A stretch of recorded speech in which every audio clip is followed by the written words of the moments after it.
खनकने वाली सभी चूड़ियों का क्या होता।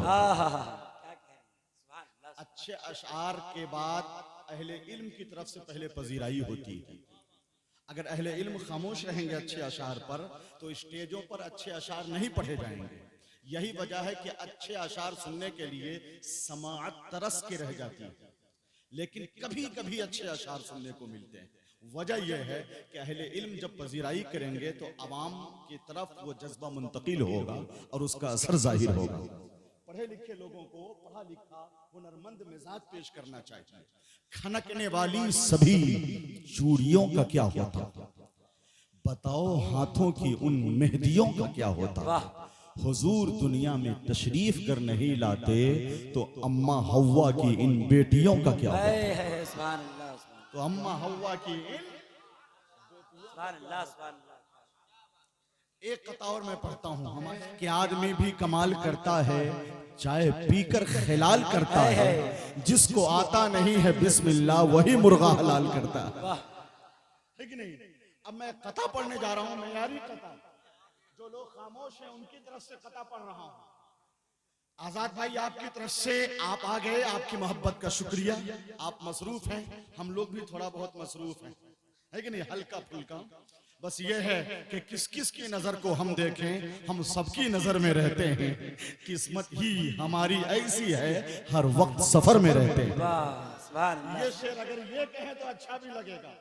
जनाबे जौहर साहब कहें, तौफीक सिद्दीकी कहें, मैंने तो बस यूं ही कह दिया है। अजमत भागलपुरी ऐसे शायर का नाम है जिनका कहना है कि मसरूफियत है आंधियों तूफान की तरह, फिर भी है अज़्मो हौसला चट्टान की तरह। बच्चों से आए प्यार किया और चल दिए, हम अपने घर भी जाते हैं मेहमान की तरह। ये मैं नहीं कहता, अजमत भागलपुरी कहते हैं। मैं जो नाते पाक का कथा सुनाने वाला हूँ, सीना मजबूत है तो सुनिए। पहले या रसूल अल्लाह कह के बताइए, उठाए रखिए, मैंने कहाँ गिराया। मैं पूरी कौम के सामने अपने आका के नाम पे हाथ उठा रहा हूँ। जोर से बोलिए या हबीब अल्लाह। सुनिए वो शेर बहुत ही यानी मेयारी कथा है हजरत, आप भी सुन ले। सिर्फ पौधा क्या तरो ताजा हर एक वादी मिली, मुस्तफा आए तो वीराने को आबादी मिली।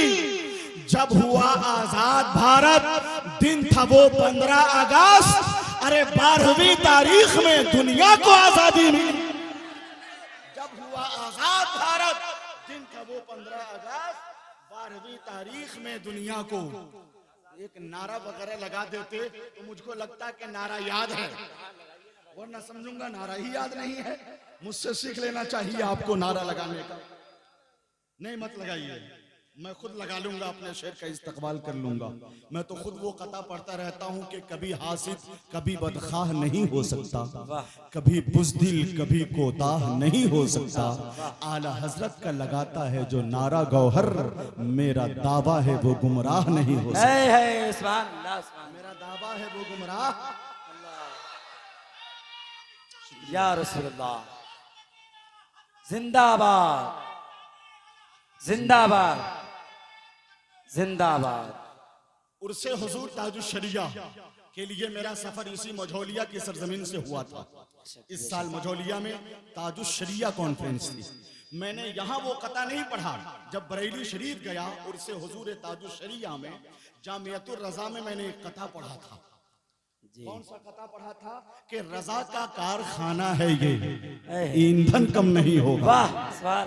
निकालो 1 टन या सैकड़ों टन, कम नहीं होगा। बरेली के लिए बगदाद से होती है सप्लाई, रजा के मेडिकल में ऑक्सीजन कम नहीं। रजा के मेडिकल में ऑक्सीजन कम नहीं होगा। तो नए दौर में नए किस्म का शेर भी सुनना चाहिए। मेरी तो ख्वाहिश है कि कब तौफीक सिद्दीकी मुगल सराय को पेश करूं। बहुत खूबसूरत लहजा और ऐसा अलबेलापन कि सुने तो सुनते रह जाएं। अदब के साथ नाते रसूल पढ़ने की तहजीब जिनके यहाँ है तौफीक सिद्दीकी, मेरे पसंदीदा सुखनवरों में है। इत्तेफाक से वो अजमत भागलपुरी साहब के साथ आए हैं। ये तो जिन्नात की तरह आज उड़ीसा रहते हैं, कल कलकत्ता, परसों बंबई, तरसों बरेली और फिर यहाँ मुजफ्फरपुर हाजिर हो जाते हैं। अल्लाह इन्हें सलामत रखे। इन्हें मैं बहुत जल्द पेश करने वाला हूँ।